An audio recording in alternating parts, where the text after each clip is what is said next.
Hi students, today we are going to discuss about the general organic chemistry introduction. Before going for the introduction about general organic chemistry, which is also called GOC, first we should know what is organic chemistry. Okay, organic chemistry is the chemistry of compounds that contain the element carbon. That clearly reveals what in organic chemistry total compounds are made with the element what? Carbon. If we see the periodic table, so many of elements are there. Why can't we take other element in order to get the organic compound? Why we are taking organic compound as carbon chemistry? What is the reason behind itself? Let us see. See here, carbon element is having the unique property which is called as a what? Catenation. Now I am going to write the definition about the catenation. Catenation means the tendency of an element,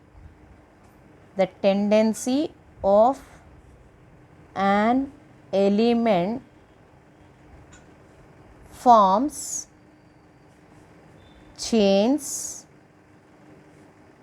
of identical atoms, or else simply we can say that catenation is nothing but self linking of identical atoms is also called catenation. Total periodic table maximum catenation property exhibiting element is the what? Carbon. Okay, because of this catenation property is maximum in case of carbon, that's what organic chemistry is also called carbon chemistry. But why? What happened? Carbon is having the maximum catenation. How it is regarding organic chemistry as a carbon chemistry? What is the reason we should know? So first reason, tetravalency nature. Carbon always exhibits the tetravalency nature. Tetravalency nature is nothing but in carbon element it has 4 valency electrons. Because the presence of 4 valency electrons, it is forms 4 covalent bonds around itself. 4 covalent bonds like this around the carbon atom, 4 bonds. Okay. If you see single bonds we can form, or else between the carbon atoms we can also write as about a double bond, or else between the carbon we can also write as about a triple bond. With respect to this carbon, let me count the total number of covalent bonds. 1, 2, 3, 4. So around this carbon atom 4 bonds there. Similarly at this carbon atom also 4 bonds. That means carbon is forming tetravalent. Next, when we are going for second point, small atomic size. Carbon atom has small atomic size. Because of its small atomic size, extent of overlapping of atomic orbitals, either end-on end overlapping or sideways overlapping, is maximum. Therefore, the resulting bonds are somewhat stronger bonds as compared with the heavier elements. This is the second reason. Let me go for the third reason. Lesser diffused p orbitals we can see in case of carbon element as compared with the d and f orbitals. S and p orbitals are much less diffused than d and f orbitals, where we can see these orbitals are generally present in heavier. Okay. So third point, nothing but less diffused p orbitals also one of the reason to exhibit maximum catenation property of carbon element. From all these above points, we can conclude that carbon-carbon bond formation is a highly favored and very stable, which requires high bond energy. In order to break the carbon-carbon bonds, we have to supply 83 kilocalorie per mole. This much quantity of energy is required to break the bonds which are present between the carbon atoms. Why this much quantity of energy is required means because of above reasons. Okay. Next, what are the common features of these organic compounds? Till now we have completed what, students? Carbon-carbon bonds are the what is stronger bonds, and moreover those are the very stable bonds at room temperature. Next thing is, what are the common features of these organic compounds? Let me go for the first feature is, all organic compounds made with the carbon as well as about a hydrogen atom. Blindly we can say that organic compound means carbon compound, along with the carbon other element should be the what, hydrogen. That's what all organic compounds are made with carbon, hydrogen as constituent elements. Okay. Second point, all the carbon atoms have 4 bonds. A stable carbon atom is said to be the what, a tetravalent, because it is forming the 4 bonds.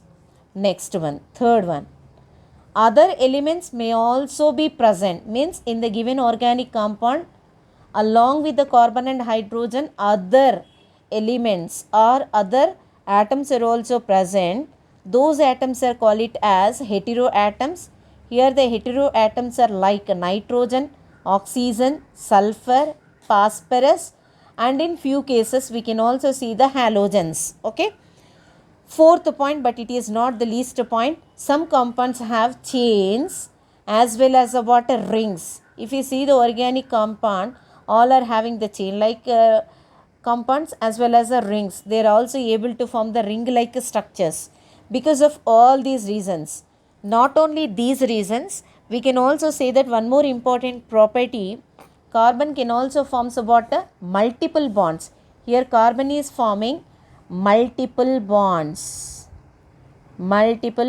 because of its small atomic size readily overlaps sideways, giving the formation of pi bonds. Okay, multiple bonds between the carbons like this. Okay, from this all these points we can say the chemistry only. So let us go for vital force theory. Okay. This theory was proposed by Berzelius at the time of Berzelius. According to vitalism is nothing but this is only the vital force theory. According to vitalism, organic compounds were synthesized from living organisms. This is the important point. In order to synthesize organic compound, required source is what?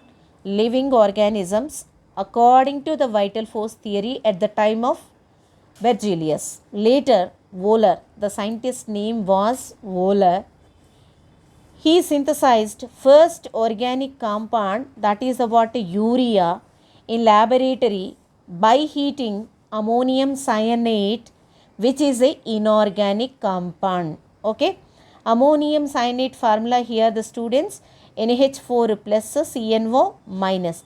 This compound name is ammonium cyanate, which is a inorganic compound. Here the formed product is the what? Urea. Urea is a what? Organic compound. When Wohler was synthesized the first organic compound urea, vital force theory was discarded. Means that theory only explains we can synthesize the organic compound by using the living organism. But Wohler proved that we can also synthesize the organic compound by using the inorganic compound as a source. That's what vital force theory was discarded. Next topic, let me go for classification of organic compounds. In this topic, I am not going to explain about the detailed information regarding the compound. Just I am giving the idea regarding the organic compound classification. First, organic compounds are broadly classified into two types. One is the open chain compound, which is also called acyclic. Acyclic, A is nothing but absence. Cyclic means what? Closed. Absence of ring. Open chained compound is also called acyclic compound, which is also called aliphatic compound. Next type is closed, which is also called cyclic compound. If you see the open chained compound, just now what I said, there is no cyclic formation, meaning all the carbon atoms are arranged as a what? A linear chain like this. This corners we can consider as a carbon. Tetravalency nature should be satisfied by keeping the water hydrogens. Later we'll see. Next, closed or cyclic compound, meaning here all the carbon atoms are arranged in a cyclic structure. Cyclic, nothing but ring formation taking place.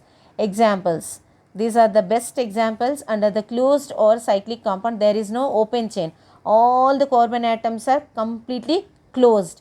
Such a compound is called as a closed compound or else cyclic compound. Open chained compound are again classified into two types, like saturated compound, unsaturated compound. Saturated compound means between the carbon atoms. Between carbon atoms, only single bonds are present. Only single bonds. Okay. Example, suppose if we are taking, this is the compound. Unsaturated compound means between the carbons. Between the carbon atoms, either double or triple bond is present. Suppose if we are taking the compound like this, okay, or else we can also take the compound like this. These are the best examples under the what? Unsaturated compound. Just you have to remember, students, saturated meaning between the carbon atoms where we can see only the single bonds. Unsaturated means either presence of double bond or else a triple bond between the carbon atoms. This is regarding the open chained compounds. Let me go for the closed.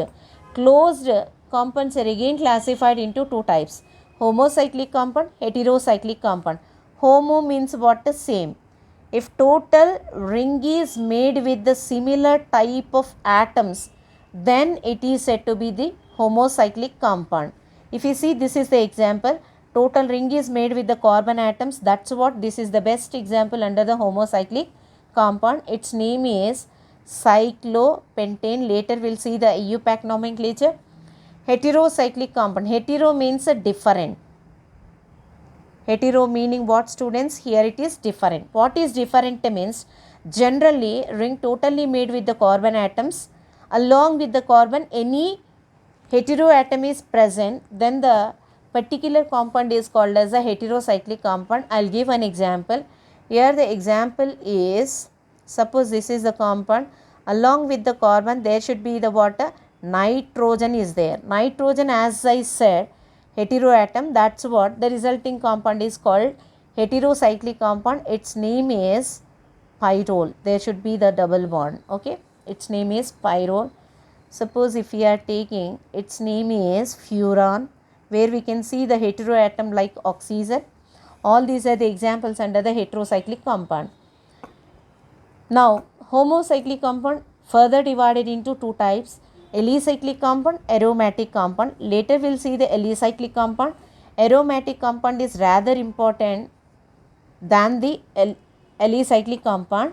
Aromatic compound is nothing but the given compound, how it is come under the aromatic means we have to go through the set of rules.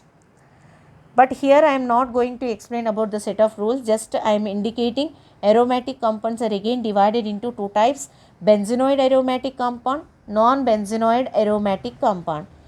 Benzenoid aromatic compound is nothing but these are the derivatives. These are the derivative of benzene. These are the derivative of benzene. Suppose if we are taking derivative of benzene is nothing but we can synthesize these compounds by taking the source as the water benzene. Suppose if we are taking the compound as this one, where we can see two are the benzene rings are condensed. Its name is naphthalene. Anthracene means we can write 3 benzene rings. Non-benzenoid aromatic compound which is not having the structural moiety of benzene ring. Let me see the example. Example is tropolone as well as the water azulene. These two compounds are having the vast structures. Here I am not going to write its structure. Just what I said, non-benzenoid aromatic compound is nothing but which is not having the structural moiety of benzene. Okay, this is the classification.